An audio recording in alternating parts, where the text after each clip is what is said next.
Assalamualaikum warahmatullahi wabarakatuh. Pada kesempatan kali ini kami akan membahas materi standarisasi bahan obat alam mengenai rendemen ekstrak. Adapun dosen pengampu pada mata kuliah ini yaitu Ibu Hasnawati, SSI, MSc. Perkenalkan, kami dari kelompok 15 dengan anggota Melia Astriani dan saya sendiri Nur Astriani Rahayu Badaru. Adapun poin yang akan kami bahas, yang pertama yaitu definisi rendemen, yang kedua tujuan pengujian, yang ketiga prosedur pengujian rendemen, yang keempat faktor yang mempengaruhi rendemen, yang kelima contoh hasil analisis rendemen, dan yang keenam kesimpulan. Jadi apa sih itu rendemen? Jadi rendemen adalah perbandingan antara ekstrak yang dihasilkan dengan simplisia awal, di mana rendemen menggunakan satuan persen. Nilai rendemen yang tinggi menandakan nilai ekstrak yang dihasilkan juga semakin banyak.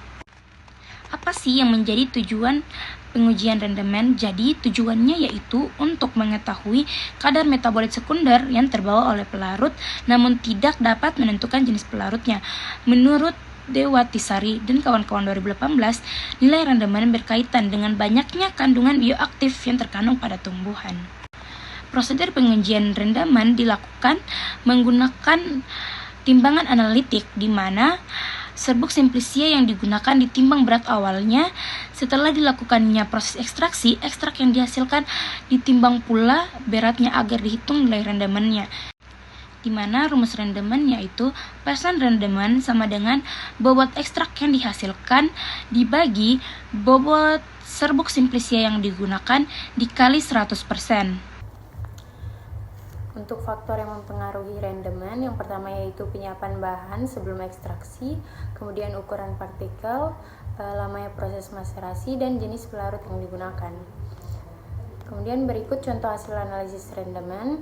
Pada tabel 1 ini adalah hasil rendemen ekstrak daun jambu mawar dari penelitian Syamsul pada tahun 2020. Untuk konsentrasi etanol yang digunakan yaitu 50%, 70%, dan 90%.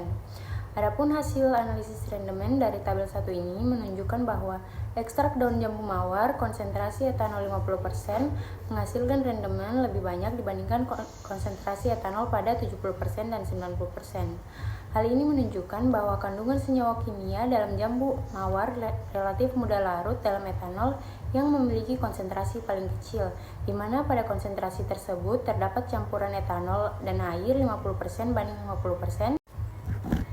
Rendemen yang dihasilkan merupakan jumlah senyawa yang terekstrak oleh berbagai macam pelarut dengan tingkat kepolaran yang berbeda. Jadi berdasarkan uji, maka dapat disimpulkan bahwa variasi konsentrasi etanol berpengaruh terhadap rendemen ekstrak daun jambu mawar.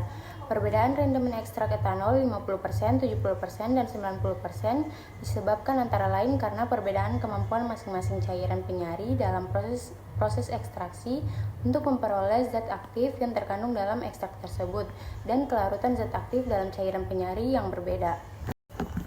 Jadi kesimpulan yang dapat diambil, rendemen ekstrak merupakan salah satu parameter penting dalam proses ekstraksi yang mencerminkan efisiensi pemisahan senyawa bioaktif dan bahan sumber. Kemudian faktor-faktor yang mempengaruhi rendemen seperti jenis pelarut, waktu ekstraksi, suhu, dan rasio bahan terhadap pelarut harus diperhatikan untuk memperoleh hasil yang optimal. Pemahaman yang mendalam tentang parameter ini tidak hanya membantu dalam optimasi proses, tetapi juga dalam meningkatkan kualitas dan kuantitas ekstrak yang dihasilkan. Dengan demikian, penelitian lebih lanjut mengenai pengaruh variabel tersebut sangat diperlukan untuk mengembangkan metode ekstraksi yang lebih efektif dan tentunya dapat berkontribusi pada pengembangan produk berbasis ekstrak yang lebih baik di berbagai bidang, khususnya bidang farmasi. Itulah tadi hasil presentasi dari kelompok kami. Sekian dari saya. Wassalamualaikum warahmatullahi wabarakatuh.